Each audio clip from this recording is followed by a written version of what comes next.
Hi, this is Grace Jasmine. I am the president of Loud Karma Productions, and we have a big treat. We are with Starr Shapiro today. She is the playwright who wrote Obsessed and won our contest in 2024. And then her show also went on to get an equity reading. So we are lucky to have her today.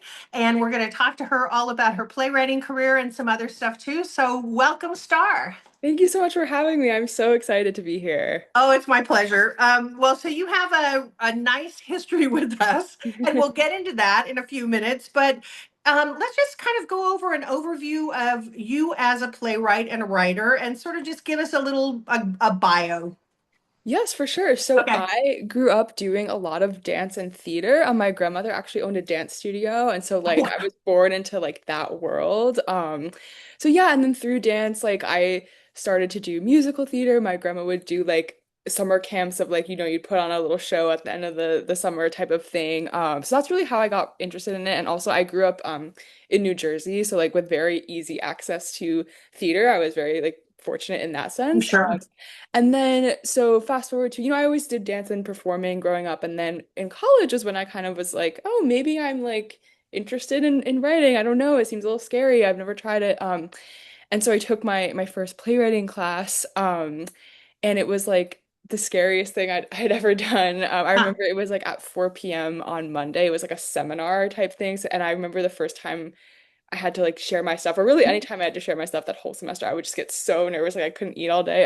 But that was kind of my first intro into writing, and um I just loved it so much. And then I had a few really, really amazing professors in college that really like helped my love for writing grow. And I graduated in 2021. So during the From Columbia, was yes, it? yes, I went to Okay. Columbia. Yeah. So I was lucky to like be in New York and be seeing theater, but then of course like COVID happened, and so I Right. graduated like in 2021. But even still, like the one professor in particular, who her name is Ellen McLaughlin, she was amazing. And even over Zoom, I've never actually met her in person, but over Zoom, like Oh, she just wow. like made me like know that I had to at least try to be a writer. So that's kind of how I fell in love with playwriting. Yeah, Awesome. and then by way of just getting a job, I ended up out in Los Angeles.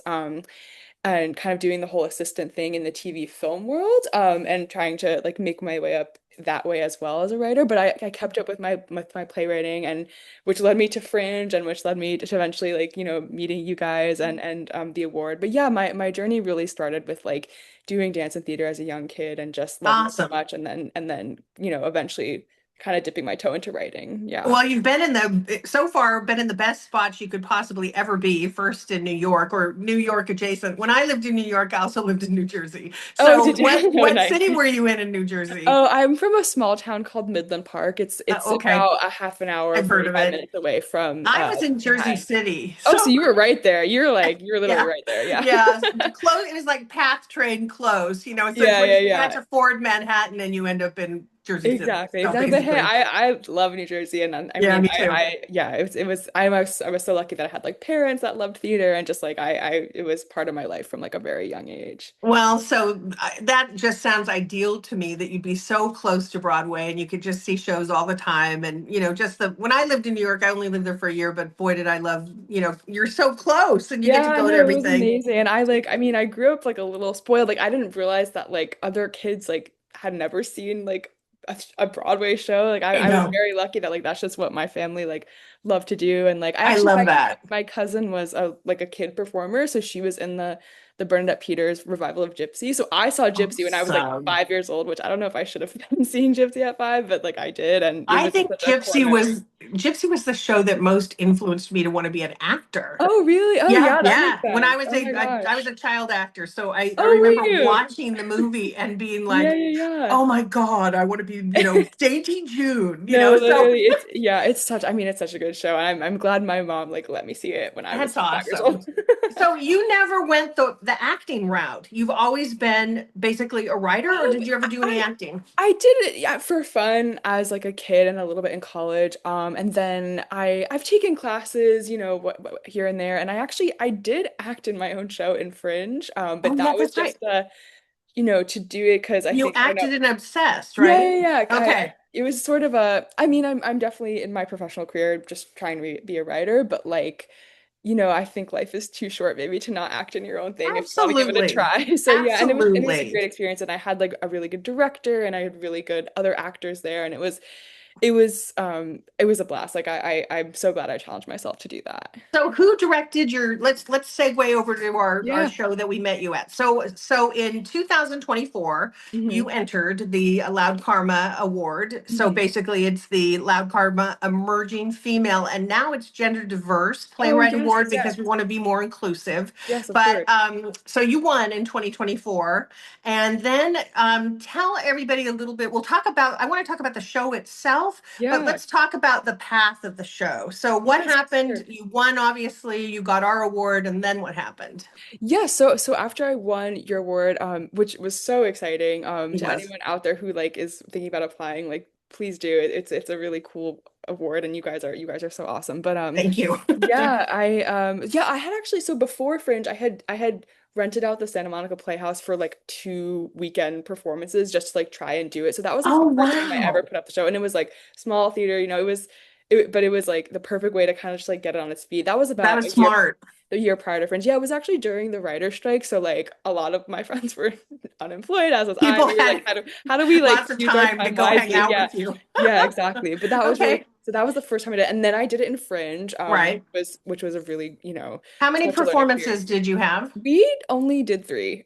So yeah, Really? yeah, yeah. Part of me wishes we did more, but also like I think financially that was maybe the smart decision. Like for like Right. Fringe, like is It can be awesome, but it can expensive. get expensive. Yeah. Now, So where yeah. was it? Because we're Oh written yes. word. I had it written down somewhere, Yes, but yes, where was yes. the No, Playhouse? so we did ours at the McCadden Theater, Okay. which was So like you a had a nice great, big space. yeah, and it was a two-level space, which like Right. works really well for the play. So Right. that was great, and we had a blast doing that. And then yeah, won the award, and then because of the award, I was able to, Obsessed got chosen to be part of the Coachella Valley Repertory Theater's Origin Right. Works program. Right. Um, And that was Katie Gilligan, who yes, is yes, a yes, it was good so friend of nice. mine and actually my colleague in my writing program Yeah. at Oh, UCR, my nice. Oh, MFA right, right, colleague. right. Oh my Yeah, gosh, so that's yes. how that connection all started to happen. Yeah, But yeah. they loved your show over there. And so then you were chosen to be part of their equity reading series. Yes, yes, yes. So Okay. so so they chose Obsessed to be part of that. I was one of four plays chosen that year. And that was super exciting for me because I mean, number one, like as we all know, like there's not a lot of money in theater, but it was the first time that I had gotten paid to like for my theater work, which was Right.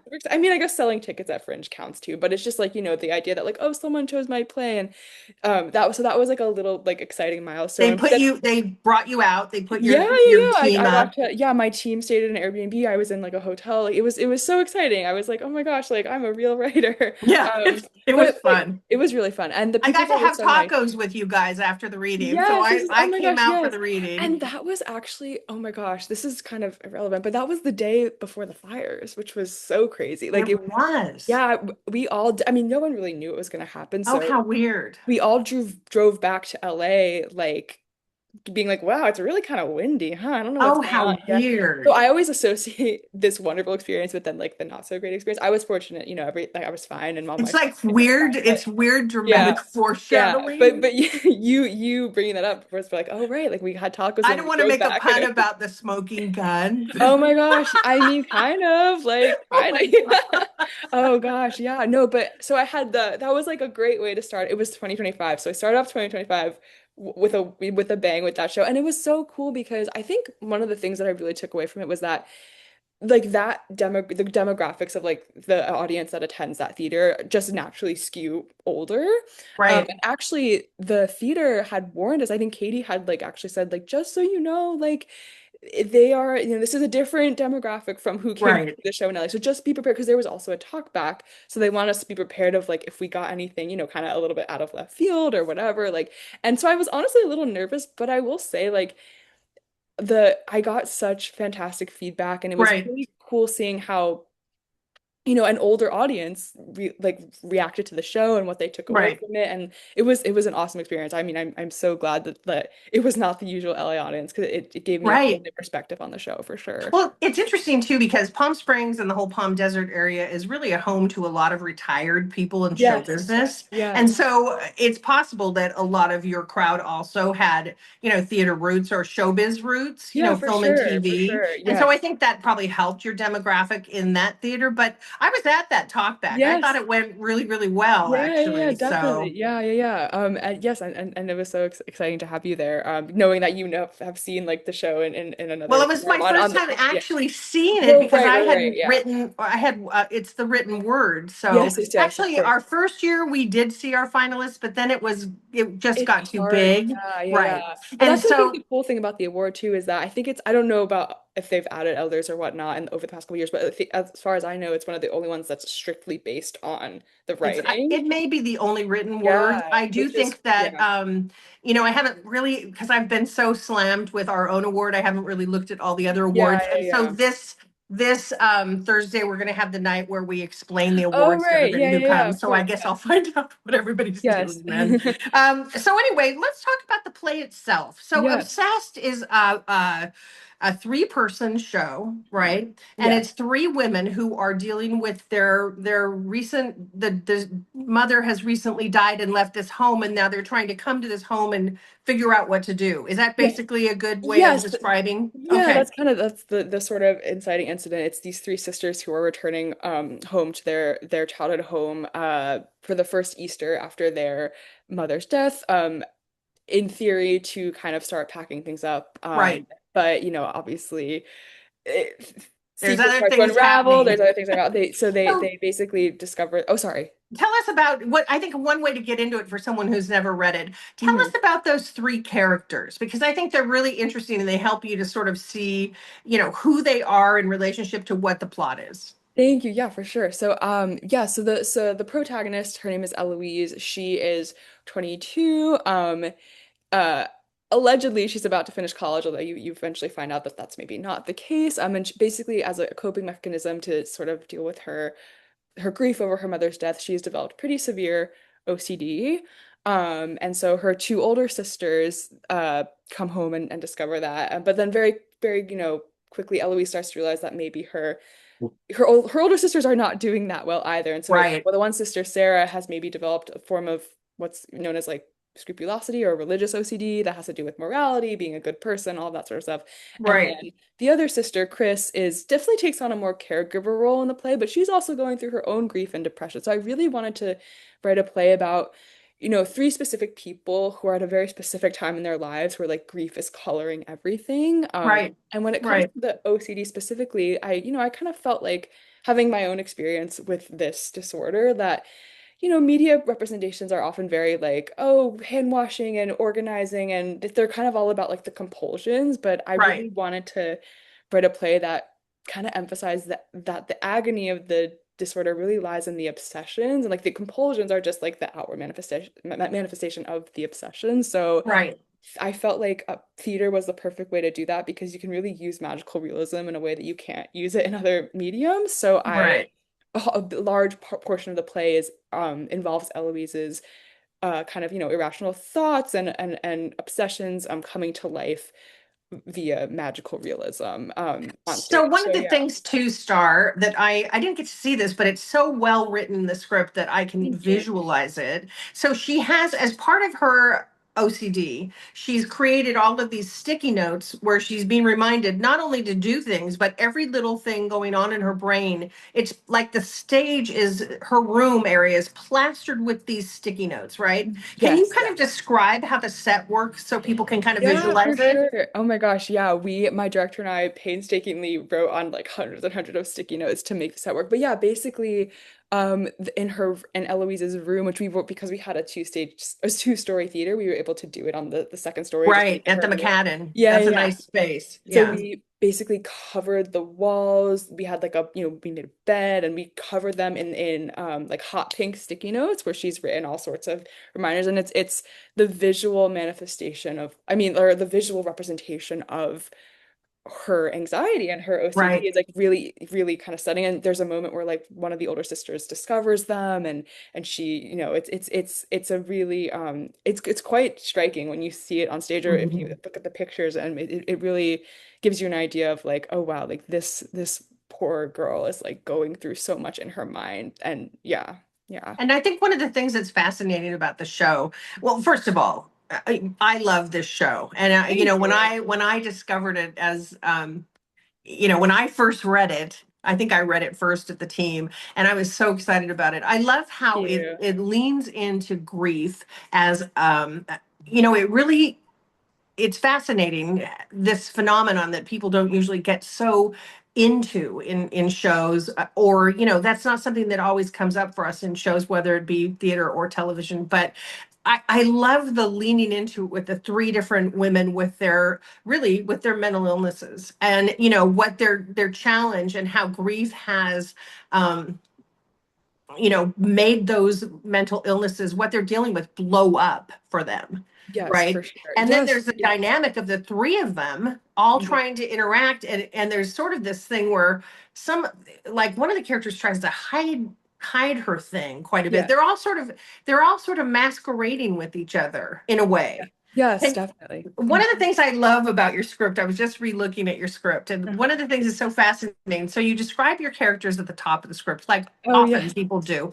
But it's interesting because, sometimes people say that, this person's 32 and they're this and they're that, and it's more general. But what I really loved about how you did this in your show was you give a little, it's almost like a vignette slice of life moment. This is what she'd do in this situation. She Yes, won't bring yes. the shopping carts back, or something like this. But it's interesting as a writer how you pull like a slice of life vignette for that description, and I really do think that you just nail who Oh, they thank are. you. And Thank I think you. that's an interesting way to write, I Thank you. think. Thank you. And it Yeah. also, I think you really pull the reader into this, and you go, okay, that's who that is. And I think Thank it would you. also be helpful for an actor to read that before they, do a cold read, because they're going to go, okay, I know who that person is. And I think that's fascinating. So, on that Thank note, tell you. me a little bit about your process as a writer. How did you come up with this script? What Yeah. was your process? Yeah, I mean, first of all, thank you so much for your kind words. Of course. Yeah, I wrote a version of this in college. So I studied theater and also psychology. And so I kind of had this idea of like, huh, what if I was able to write something that used magical realism to bring kind of the agony of OCD obsessions to life. So that's kind of where it started. And then I also, at the same time, it was kind of like the mental health element combined with the fact that like just being a young person at this time, and like Oh, basically yeah. I was a senior in high school when Trump was elected. So like I haven't my adult life has been kind of like him. And so I think just and all the sort of like Oh my God. everything that comes Let's along with pause and that. let's Yeah, have a moment for exactly. you. And we'll do Exactly. grief about that. Okay. Exactly. I'm So I very, first of all, I apologize as all the people older than well, you on the planet. we're all in But it together, but yeah, oh yeah. wow. All Yeah. right. So this is your world. So yeah, so I was kind of feeling like we're already living in a world where it feels like, especially for people of my generation, it feels like, Sure. structures that we were kind of promised would be there, like, growing up during Obama Hope and Change, like suddenly like they're crumbling, whether financial, social, et cetera. And so I was really, I really wanted to write a play that kind of first and foremost examined this specific young woman at this specific time in this Right. specific family, but at the same time combine that with the sort of overarching like the society we live in is not the world that we were promised. And so Right. how does kind of grief make all of that feel so much worse? That's Yeah. like basically Yeah. where it came from, where it's something where even if someone seeing the play or reading the play has never experienced OCD or and really can't relate personally to that aspect of it, I would think that, most people these days can relate to this feeling of like, oh my goodness, like everything's crumbling and Doom just and like that. gloom and Yeah. angst. Yeah, exactly. But also, and on top of that, I do want to say that I also wanted it to be funny. Like the play is like, It's very funny. thank you. Yeah, I mean, at least when I'm It, watching a play, like I can't watch something that's just like fully it's a serious. dramedy Yes, almost, for I would sure. say. Yeah. And so I kind of wanted to explore like the humor and pain that can just coexist when grief kind of Right. knocks everything down, like knocks the Right. walls we have down and all of that. So yeah, that's where it came from. And then I mean it's been through quite a few variations. I've also grown up with the show. So I first started writing it in college and here we are like 5 years later. So Right. And you've changed it, yeah. it's changed and so Yeah, on. definitely. You So know, yeah. it's interesting when we touch on the times we're living in. And in fact, what our first podcast that we're going to premiere with is Chris Smith, the other one of the Mm. executives on our board. Oh, He and I cool. talk about what it's like to be writers in this administration. And so Yeah, that's sort of yeah. an hour of us just Oh drinking wow, and I'm music. excited Well, to I don't think listen. we were Yeah, I know. drinking. We should have been drinking. But Honestly, yeah. I do think it's a very difficult time to be a writer, but at the same time, I think it's a very important time for Yeah, us to write theater. And, it's an important time for us to write TV and film and whatever. yeah, And yeah. because we have to provide the sanity of that. Yeah, And I think not only for us as artists, because as playwrights, we mhm, can explore, you got to explore all this for yourself as a person, but mhm. also you're giving a gift to the theater going public or whoever reads this, because they're going to get a chance to see inside of this and relate to this and pull something away from it, right? Yeah, And yeah, I think yeah. that's so important.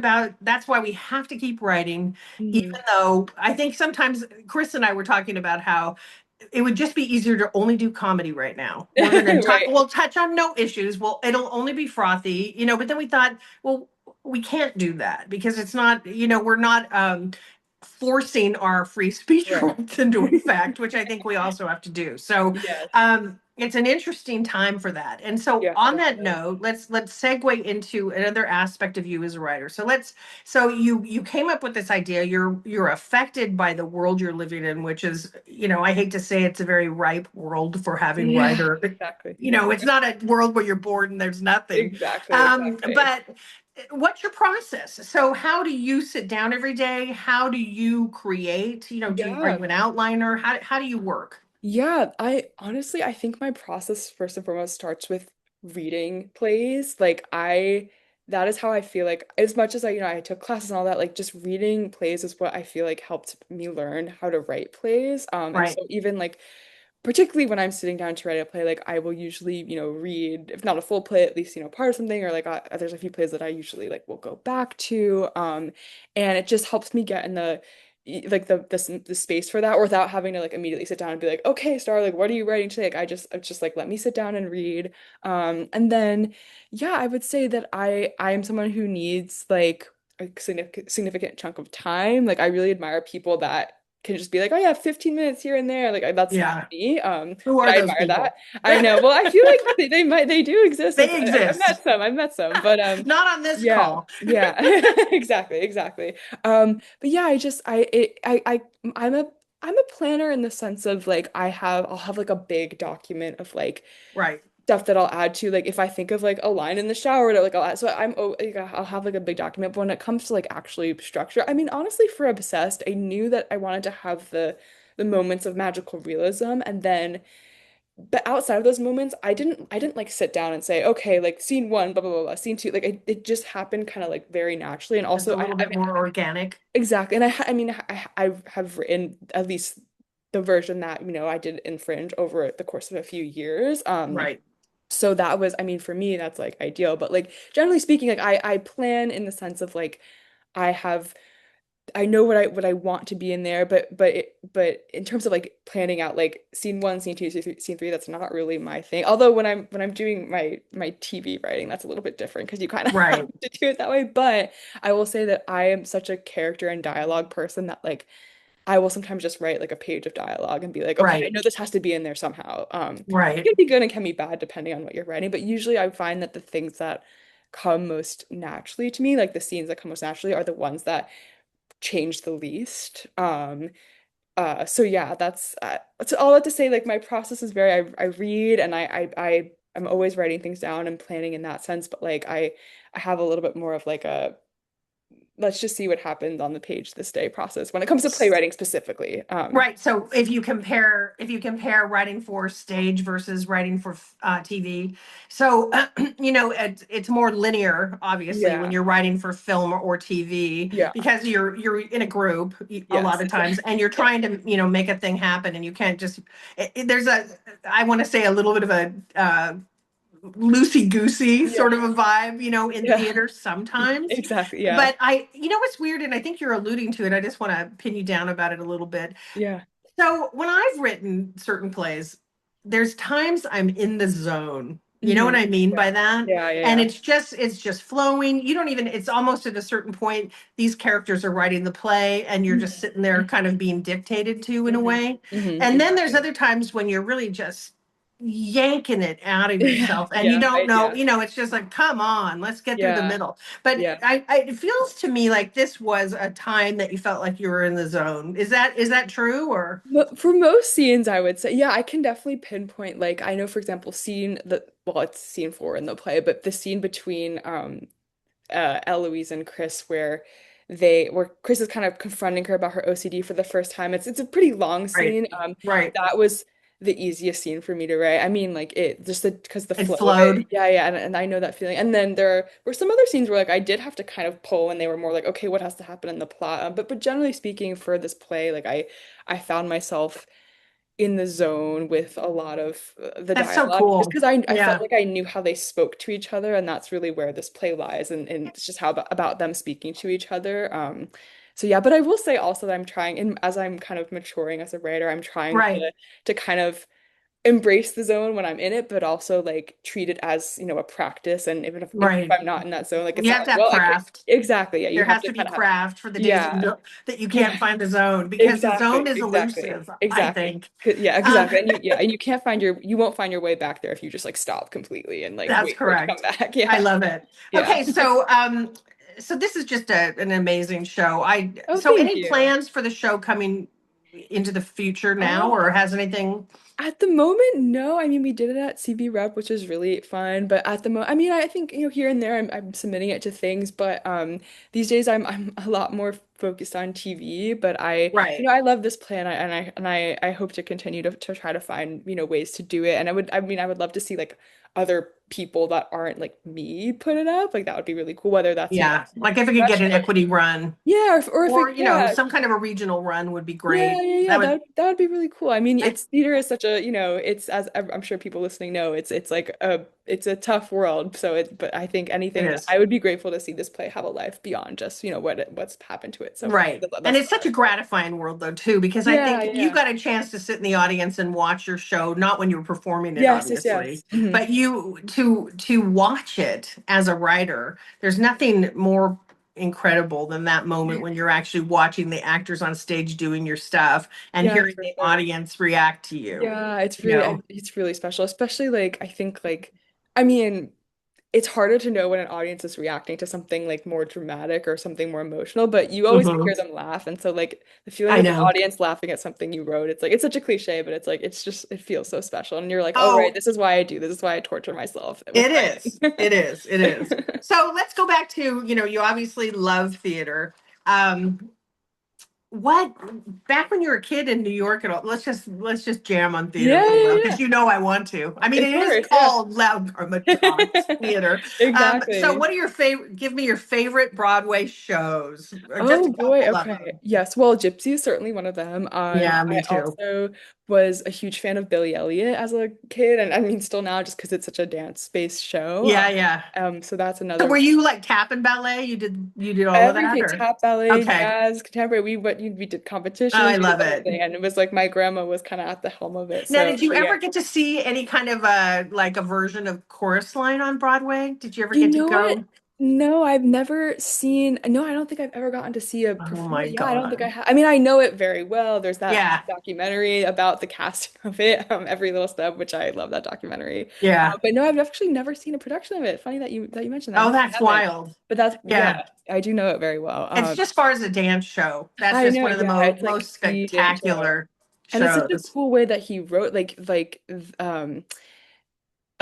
Michael Bennett, I think, right? Yeah, he wrote he recorded like he just sat in a room with dancers in the 70s and Right. recorded their And story. they So just it's such talked a, about it, yeah, yeah, it's so cool. and it was a weird workshop vibe that made Yeah, it yeah, happen, which was really cool at exactly, first. exactly, Yeah. exactly. So what else? What else was, as an adult, what are your favorite pieces of theater that you've seen Yeah, recently? for sure. Oh my goodness. Piece of theater that I saw a few years ago at this point, but I saw it a couple times was Parade, the revival that they did. Yeah, That was really special. That quickly became, that show quickly became in my top five. It really is that's awesome. I That's think like to awesome. me as a writer was like I mean I don't necessarily write musicals, but still just like the way that they tell that story, it was so powerful. I highly, highly recommend just trying to see it in some form if you haven't. Awesome. And now, one of the things that I want to touch on. So, when you were at Columbia, obviously, you were in a very, obviously, the reading. You read a lot of plays when you're in a Hmm. program like that, and Hmm. I think that that's something that I can really relate to in my Hmm. master's program. Yeah. Hmm. When you're reading play after play, I think that creates a world for you that's so rich.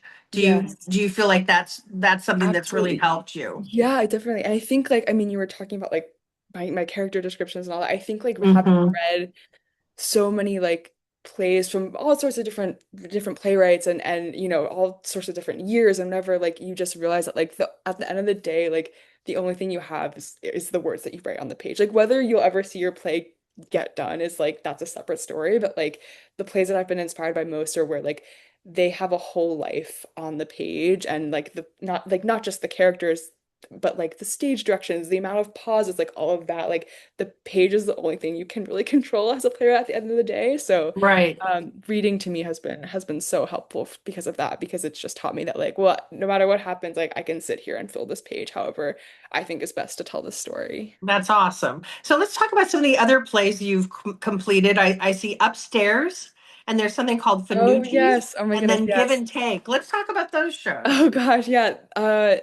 Well, Give and Take was the first play I ever wrote. Okay. I don't know that it'll ever see the light of day, but I do remember it was essentially like we had to it was in college and we had to the assignment was to write something based on a relatively well-known story, whether like a fairy tale or whatnot. So I chose like Robin Hood, and it's set in an all-girls high school, which I went to an all-girls high school, and it's about like essentially like stealing from the rich, giving to the poor, but like the girls start this like, kind of what I don't know what the word would be. Like they start like a kind of Cooperative. yeah, yeah, yeah, type of cooperative, Okay. exactly. But Interesting. yeah, it was fun to and I remember it was like the first thing that I ever shared with people where I felt like, oh my gosh, like people took something from this. Like people, I made someone laugh or like so while maybe it's not like my most quality piece of writing, it still was the very first thing that I wrote where I was like, oh wow, like I affected people by writing these words on this page. So The I'll first always time you really knew you could be a writer, yeah, basically. yeah, at least felt like yeah, that oh wow, I like shared it with people and like I got a reaction like Well, that. Yeah, that's awesome. exactly. And Exactly. so then Finucci's, am I Oh, saying that correctly? yeah, yeah, yeah. That Okay. was a more of an experimental like it's set in like a pizzeria in New I was Jersey. going to ask Yeah, yeah, yeah, how yeah, it yeah. And was. it's like you realize that these two girls are maybe trying to get out of a kind of an abusive situation and in like kind of this like a mafia type setting. So it was a little bit more experimental than I usually do. Sure, sure. And yeah, and then the other one upstairs, um yeah, that play I is more of a actually it's probably the most similar to Obsessed. It's about a parents and their son and their kind of discovering that he has some mental health issues and but it's there's a big reliance on like art throughout the play to kind of Okay. like demonstrate or like just as a sort of a visual like Sort of uh, inform what's yeah happening. what he's going through and so that was a definitely a different sort of way of approaching writing because I was looking into like a lot of different paintings and pictures and photography and whatnot. But yeah. Wow, that was a walk down memory lane. Thank you. Yeah, so that's what happens when you give me your resume. Exactly. I, There you go. No, it's good. It's so good. are there any, so obviously you're very, very busy, and what show are you on right now? Let's mention that again. Oh So yes, now so I you am. just started a new Yes, show. I am working as a showrunner assistant on NCIS New York. So it's a new, they have a bunch of different NCIS shows, but this is the first season of the New York That's version. awesome. Thank you. Yeah. Congratulations on that. Thank you. Yeah, I Yeah, feel it's really really lucky cool. to even have a job in the industry at this time. It's a pretty rough time. But yeah, I'm excited. It's a different sort of a show. It's a procedural. They do 20 episodes. They air weekly. It feels like old-fashioned TV. So I'm learning a lot that way. That's I'm gonna awesome. get to be on set, and I'm hoping that just like kind of my theater experience and like kind of, the fast pace of theater and just like kind of figure things out on the go. Like I think that's going to serve me well in a setting where like they're making 20 episodes of TV like in probably not enough time and when I'm on set and all that. So I'm excited to get that experience. Yeah. So you're sort of living and breathing it, and you will be on that show. Yeah, And I then, did. so Yeah. let me ask you this. Are you working on a new play right now, or have you started anything yet? I'm trying to figure out how to answer this. I have an idea for a new play that I have been toying with. I don't want to like say what it is Don't, only because no, I no, feel like no, don't jinx it. I'm gonna like yeah, Don't but throw it I out there. every time where I kind of stray from because being working in TV too, it's been awesome. I've been really super lucky. I've gotten to work on like some really fun stuff, but it also ends up like consuming your whole life. And so whenever I'm deep in TV, I'm always like, oh wait a minute, like I miss playwriting. I want to do that more. So I'm always thinking about playwriting in the back of my mind, even when I'm kind of Right, like immersed in this. But yeah, I mean at the end of the day, like playwriting like is how it was my first love. It's like how I learned that I love to write and like I think I just will always come back to it. Especially given like how chaotic things can sometimes feel in TV and film. And it's like right, like right. theater has always reminded me to me of like it's where my roots are. So A yeah. little bit grounding in a sense Yeah, too. And definitely. then also in TV and film, there are downtimes too. So you'll have times, I hate to say Yeah. this, if you're a normal person, you'll probably have some time that you can devote to your other writing Yes, and yes, writing for sure. plays. For sure. So if you were going to tell someone who was thinking about being a playwright, if you were going to give them some advice, what would you say to them about how to do it or how to be Yes. in it? For sure. I mean, I will preface by saying I'm still learning, but I think like honestly, like number one, reading plays, like even I would say more so than seeing. Seeing as much theater as you can, obviously, is like Right, the greatest thing. But like reading plays, I kind of felt like once because it takes a while, I think, to kind of feel like you know how to read a play because right. they're not meant to be read, like they're meant to be seen, but a lot of times you can only engage with them through reading them. So I think kind of learning how to read a play makes you feel like you're in on like a secret. You're like, oh, this is like such a cool way of storytelling. So definitely fall in love with like reading plays. And then beyond that, in a more like practical sense, like I think doing your own work and just putting it up, however you can put it up, is so important.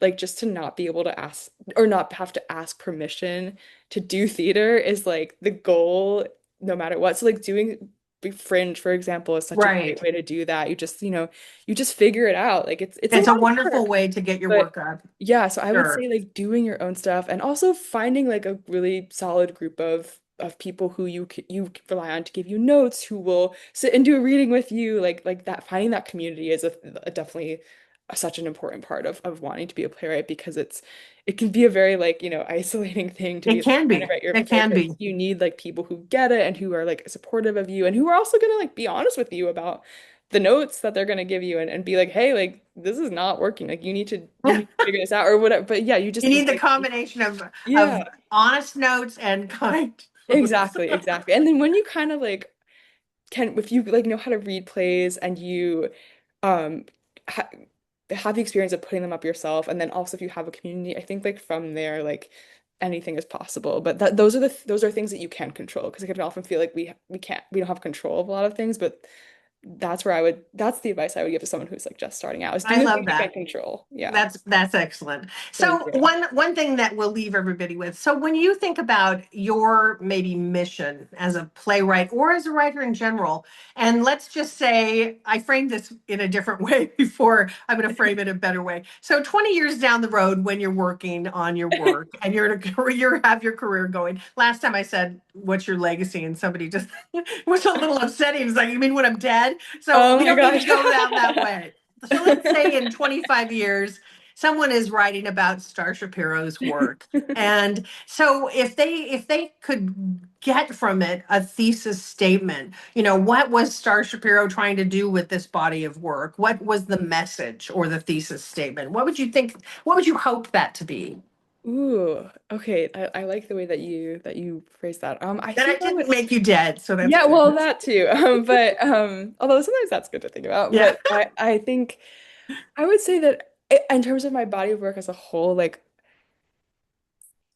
I really when I write something, no matter what it's the plot is, no matter what it's about, even if it's not theater, I mean if it's like something else like a TV type thing that I'm writing, I want people to be able to say, "Oh my goodness, I have felt that," or "I have thought right. that." Like, so because to me, when I'm watching something and I or reading something, I'm able to say, "Oh my gosh, I felt that. I felt like that is it. Just it's such a special feeling." And so I think, I mean, that like I'm trying to think of a word for it, but like I think Is of it connection? connection and also just like you know making people feel seen and just kind of I That's a good way to say yeah it. I want people to feel like oh Make like feel seen. someone is with me in whatever I have experienced. I love that. Yeah. I love that. And I think Yeah.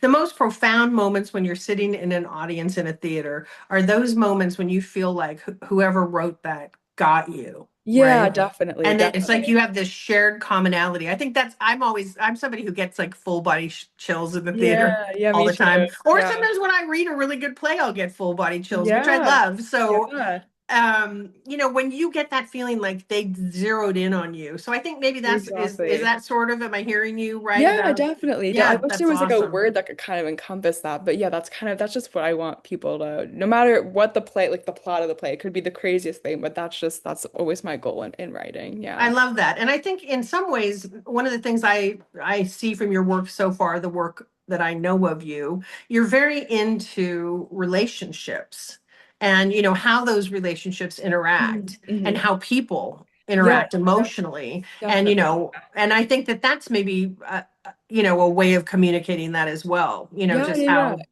so I think that's interesting. Thank you. Yeah, thank you for pointing that out. I think like Yeah. I'm really interested in just the minutia of like the way people speak to each other and talk to each other and what they don't say is just Yeah. as important as what they do and all of that. So yeah, I like it's always my goal to just write very specific characters at very specific moments in their And lives. I And think yet, that yeah. that is something that you are great at, Oh, thank you writing so much. specific, emotional, three-dimensional characters Thank that you. you feel and know and relate to. I think Thank that's you. a gift of yours. Oh, So, thank you. I'm excited that we're going to get a chance to see that a lot more, whether it's in film and TV or whether it's on the stage. But so anyway, that's sort of our little endpoint. But I hope that you will stay in touch with us. We want to know what you're doing, and support and follow your career, Thank you. obviously, Thank you and so help where much. we can.